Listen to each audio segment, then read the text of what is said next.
Først så vil jeg fortælle om AIDA-modellen på det her billede, jeg har valgt.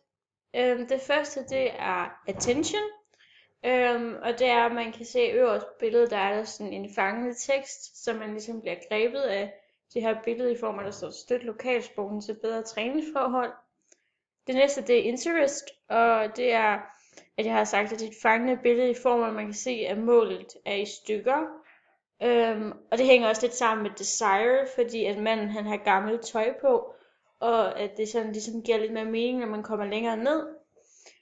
Og så det sidste action, det er sådan, hvad man skal gøre, for ligesom at kunne støtte det her lokalsporten, og hvem afsenderen er, og så også, at der er det her læs mere, som gør, at man bliver lidt mere interesseret i, hvad det her er.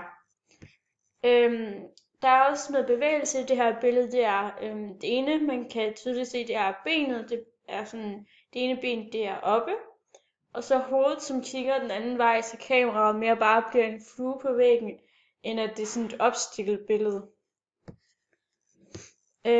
Så er noget med farver og dens betydning. Billedet er blevet taget i en håndboldhal, og betydningen for den her reklame er, at OK vil have, at man støtter lokalsporten. Og så er der også det her med rød på målet. Den ene farve, det er, at det kan betyde fare. Derfor er det en fare, hvis spillerne i hallerne rundt i Danmark skal spille under de her dårlige forhold. Farven sort, som er gaffertapen, kan betyde desperation, og spillerne er desperate efter vores penge, da de spiller under dårlige forhold. Så er der noget med balance. Billedet det hænger lidt mere over mod højre, da personen og OK-logoet det hænger derover mod af. Yes. Så er der noget med det gyldne snit, som kan ses over på det andet billede. Og øverst op, så ser man toppen af det ødelagte mål samt hænder og hoved, som kigger den anden vej end hvor kameraet er stillet.